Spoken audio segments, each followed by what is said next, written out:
दोस्तों नमस्कार, आप देख रहे हैं पब्लिक चौपाल।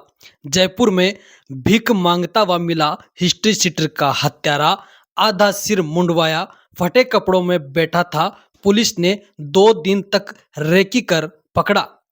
झुंझुनू में हिस्ट्री सीटर की हत्या का मास्टरमाइंड जयपुर में भिखारी बनकर फरारी काटता हुआ मिला।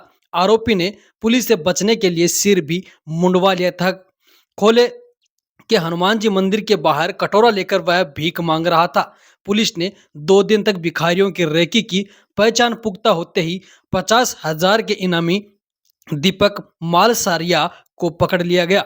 एसपी ब्रजेश ज्योति उपाध्याय ने बताया, झुंझुनू के कोतवाली थाना इलाके में डेनिस बावरिया की हत्या करने के आरोप में रविवार को 2 महीने से फरार चल रहे दीपक मालसरिया को जयपुर से गिरफ्तार किया गया है। एसपी ने बताया, आरोपी गिरफ्तारी से बचने के लिए अलग अलग राज्यों में भिखारी बनकर फरारी काट रहा था। खुद को पागल और भिखारी दिखाने के लिए उसने आधा सिर भी मुंडवाया था, जिससे वह पहचान में नहीं आ रहा था। फटे पुराने कपड़े पहनकर और हाथ में कटोरा लेकर वह जयपुर, दिल्ली और ऋषिकेश के मंदिरों के बाहर भीख मांगने लगा। कोतवाली पुलिस की टीम को कांस्टेबल प्रवीण कुमार के जरिए पुख्ता सूचना मिली कि दीपक जयपुर के खोले के हनुमान जी मंदिर के पास देखा गया है। पुलिस ने तत्काल जाल बिछाया। टीम ने 2 दिन तक मंदिर के बाहर सादे कपड़ों में भिखारियों की रेकी की। जब हुलिया पुख्ता हो गया तो घेराबंदी कर उसे पकड़ लिया गया। पूछताछ के बाद उसे गिरफ्तार कर लिया गया। एएसपी देवेंद्र राजावत ने बताया कि टीमें लगातार काम कर रही है। मनदीप भी बहुत दिनों से बाहर नहीं रह पाएगा। उसको जल्द ही जो टीमें हमारी लगातार साइबर टीम और ह्यूमन इंटेलिजेंस है, उस पर लगातार काम किया जा रहा है। जल्दी उसको भी गिरफ्तार किया जाएगा। घटना 19 अक्टूबर 2025 की रात 9:30 बजे की है। डेनिस उर्फ नरेंद्र बावरिया अपने दोस्तों के साथ स्कॉर्पियो गाड़ी में पटाखों का हिसाब कर 3 लाख रुपए लेकर जा रहा था। सबसे पहले प्रशांत उर्फ पोकर ने अपने सफेद कैंपर से डेनिस की गाड़ी को टक्कर मारी। इसके तुरंत बाद दीपक मालसरिया और मंदिर उर्फ मदिया ने अपनी अपनी गाड़ियां कैंपर में डेनिस की गाड़ी का पीछा किया और साइड की टक्कर मारकर पूरी तरह से रोक लिया। आरोपियों ने बंदूक के नोक पर डेनिस को अगवा किया और उसे रसोड़ा के बाहर जोहड़ में ले गए। जोहड़ में दीपक मालसरिया, सुनील मेघवाल, हितेश मील और अजय जाट ने लोहे के पाइपों और सरियों से डेनिस के हाथ, पैर और सिर पर तब तक वार किए जब तक वह अधमरा नहीं हो गया। आरोपी डेनिस की सोने की चैन, चांदी की अंगूठी, गाड़ी में रखे 3 लाख रुपए, पटाखे लूट कर उसे मरा हुआ समझकर वहां से भाग निकले। घटना के 2 दिन बाद जयपुर के एसएमएस हॉस्पिटल में डेनिस ने दम तोड़ दिया। एसपी ने बताया, गिरफ्तार आरोपी दीपक मालसरिया का लंबा आपराधिक इतिहास है। उसके खिलाफ थाना गोठड़ा में जानलेवा हमला और बीएनएस के विभिन्न धाराओं में मुकदमे दर्ज हैं। थाना कोतवाली में मारपीट के मुकदमे दर्ज हैं। थाना सदर व नवलगढ़ में चोरी और जानलेवा के हमले के मामले हैं। इसके साथ ही थाना गुडा गोडरजी में अपहरण और मारपीट के गंभीर प्रकरण दर्ज है।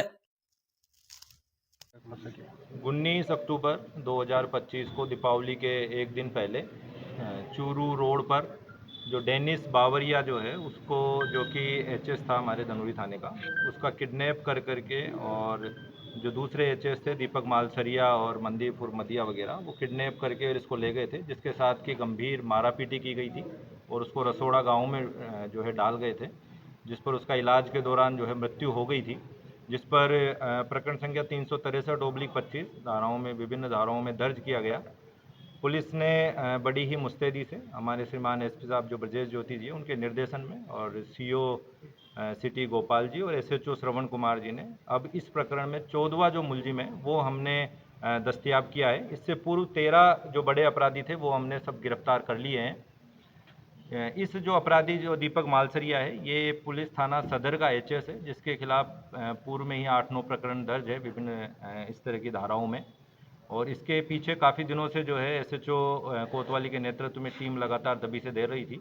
हमारा जो कांस्टेबल है प्रवीण कांस्टेबल, जिसको कि इसमें मुखबिर से सूचना मिली थी कि इस तरह का एक व्यक्ति जो है वहाँ जयपुर में खोले के हनुमान जी के बाहर कहीं भीख मांगता हुआ जो है अपना हुलिया जो है भिखारी का बना करके और भीख मांगता हुआ देखा गया है, जिस पर कि टीम को यहाँ से भेजा गया। 2 दिन इन्होंने वहीं रह करके रेकी करी, जिस पर कि वो मुलजिम वहाँ पे दस्तयाब हुआ, जिसको गिरफ्तार करके लेके आए हैं। अभी भी इस प्रकरण में दो मुख्य जो नामजद आरोपी है, जिसमें कि मदिया जो है वो 50,000 का इनामी है और सुरेंद्र जो 10,000 का इनामी है, ये अभी भी वांछित है। इसके अलावा शेष अन्य जो है, जिनमें कि आगे से अगर मान लो कोई ऐसी अनुसंधान से हमारे आते हैं तो उन मुलजमानों की भी शीघ्र जो है गिरफ्तारी की जाएगी। हमारी टीम लगातार एसपी साहब के निर्देशन में जो है दबी से दे रही है और नए जो भी सूचनाएं हैं उनका कलेक्शन करके और इस तरह का अपराधियों के पीछे लगातार कार्रवाई कर रही है। सर इसका फरारी कहाँ पार्टी है? चूँकि इनको काफ़ी दिन हो गए थे, 2-3 महीने यहाँ से गायब हो गए थे ये, तो पैसों का इनके पास संकट था, पैसों की कहीं से कोई आवक नहीं थी। और चूँकि हम अब जो इनके साथी वगैरह होते हैं, इनको भी जो नई बीएनएस में धारा आई है 111, उसमें इनमें जो भी किसी भी तरह का अगर किसी अपराधी को सहयोग करता है या उसकी गैंग का सदस्य होता है, उनके विरुद्ध भी कार्रवाई कर रहे हैं। ऐसे में कोई भी इनका सहयोग नहीं कर रहा था, तो इन्होंने ज़्यादातर वक्त जो है, हमें अभी तक पूछताछ में यही आया कि इन्होंने भीख मांग के और जो है इसी तरह से मंदिरों में और धार्मिक स्थलों के आगे जो है भीख मांग करके और अपना पैसा इकट्ठा कर रहे थे और उससे गुजारा कर रहे थे। सर मनदीप को लेकर क्या प्लानिंग है, कब तक आएगा, क्या कोशिशें चल रही है? हमारी टीमें लगातार काम कर रही है। मनदीप भी बहुत दिनों तक बाहर नहीं रह पाएगा, उसको जल्द ही जो है टीमें लगातार हमारी साइबर टीम और जो ह्यूमन इंटेलिजेंस है उस पर लगातार काम किया जा रहा है और जल्दी उसको भी गिरफ्तार करेंगे।